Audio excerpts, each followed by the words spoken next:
If you're preparing for the FTCE Earth Space Science 6 through 12 008 exam, knowledge of factors that influence atmospheric conditions and weather, this video is going to make studying much easier. Hi, I'm Selena, a teacher with 21 years of classroom experience and a study prep expert with Study.com. In this lesson, we'll break down the key concepts that shape our atmosphere, drive weather patterns, and affect climate, so you can understand air pressure, temperature, humidity, winds, storms, all more like a pro.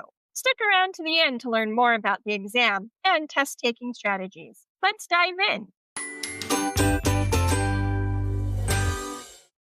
Which stage of the hydrologic cycle involves the transfer of heat energy from the sun to the Earth's surface? A. Precipitation, B. Evaporation, C. Runoff, or D. Condensation. Let's walk through the process of elimination. A is incorrect. This is when water falls from the sky. No heating from the sun happens here. C is incorrect. Water is moving downhill on land. D is incorrect. This is when water vapor cools and turns into clouds. Cooling, not heating, happens here. The correct answer is B. Evaporation is the stage of the hydrologic cycle that involves the transfer of heat energy from the sun to the Earth's surface. The sun's heat energy causes water on the Earth's surface to change from a liquid state to a gaseous state, known as water vapor. This is a fundamental aspect of the hydrologic cycle.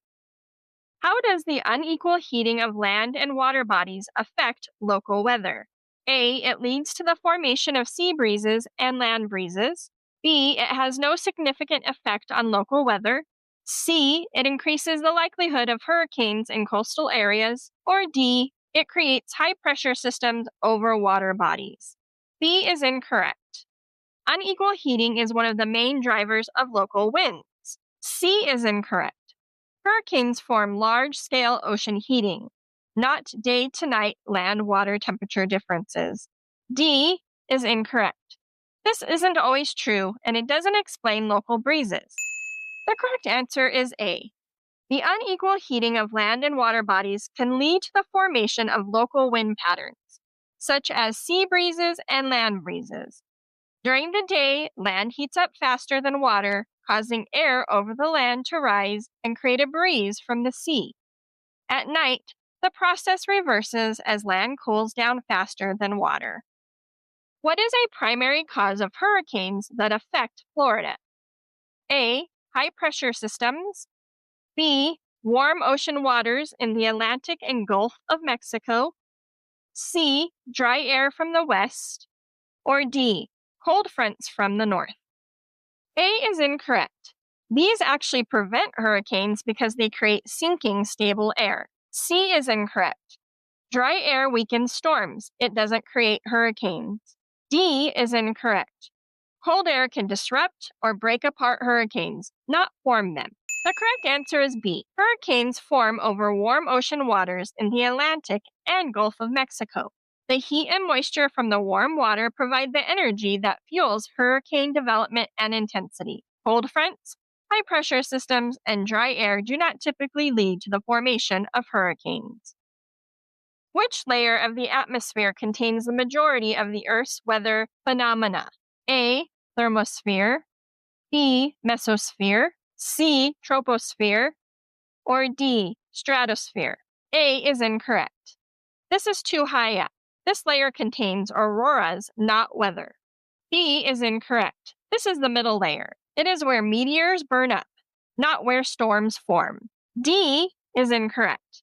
This contains the ozone layer and is very stable. Weather rarely occurs here. The correct answer is C. The troposphere is the lowest layer of the Earth's atmosphere, where weather phenomena occur.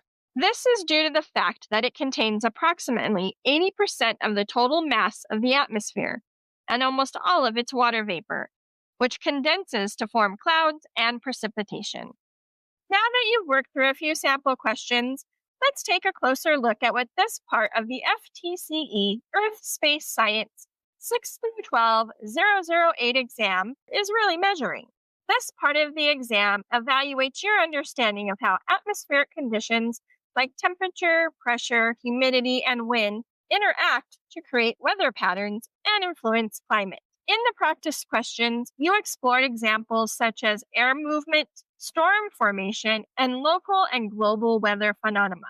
The goal isn't just to memorize terms, it's to build a deeper understanding of how the atmosphere works so you can apply these principles confidently on the exam and in real world science scenarios. For more practice, check out our FTCE Earth Space Science 6 through 12 008 playlist. And for even more detailed practice strategies and customizable study materials, head over to study.com and check out our FTCE Earth Space Science 6 through 12 test prep course. Those who use study.com boast a 92% pass rate. Our courses include full-length exams, hundreds of authentic practice questions, and short, targeted video lessons specifically developed based on the latest test updates.